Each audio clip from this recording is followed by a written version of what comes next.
امير دولة فلسطين،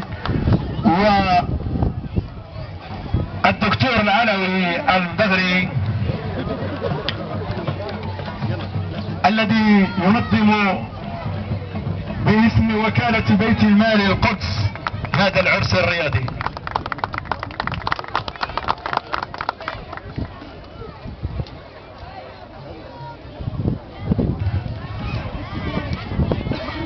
المغرب تطواني، يتقدم السيد رئيس فريق المغرب أتلتيك تطوان ليقدم هذه الهدية التذكارية لشاب أو شابة من بنات وأبناء القدس الشريف، يرعى أمامه وأمام الوفد الرسمي هذه المراسيم الجميلة، وهي لا تحتاج إلى بروتوكولات معينة لأن فيها براءة الأطفال وفيها الاحتفال بهؤلاء الأطفال، كلهم يعبرون بتلقائية عن ترحيبهم بأبناء القدس الشريف.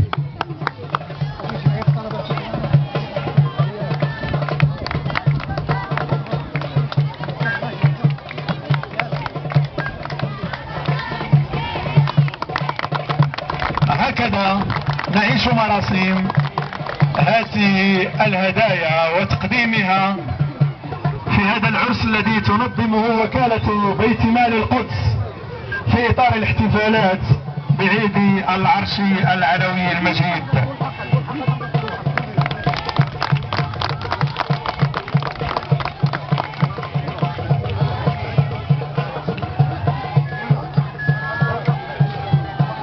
هذا العرس الذي يحضره السيد عبد الكبير العلوي المدغري المدير العام لوكالة بيت مال القدس الشريف، والذي لم يدخر جهدا في تنظيم كل ما يزرع الفرح والابتهاج لهؤلاء الأطفال الوافدين من فلسطين الحبيبة.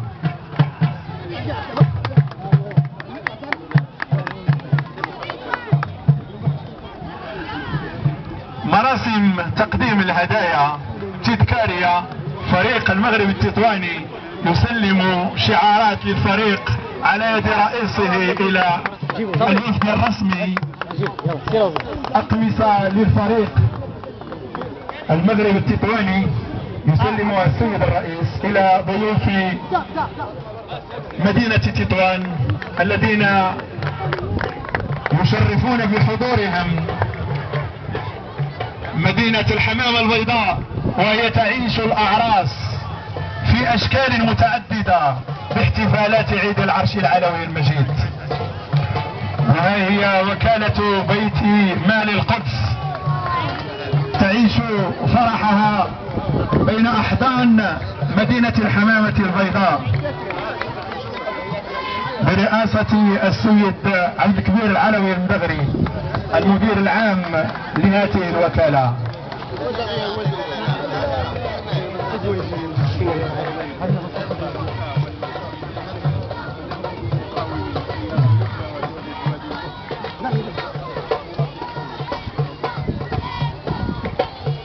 هكذا يتم توثيق هذه اللحظة التاريخية بكل مظاهر البهجة وبكل مظاهر الحب وبكل مظاهر الاحتفال بأفراح الشعب المغربي بعيد العرش العلوي المجيد. ألف تحية وألف شكر، ألف تحية لوكالة بيت مال القدس الشريف برئاسة الدكتور العلوي المدغري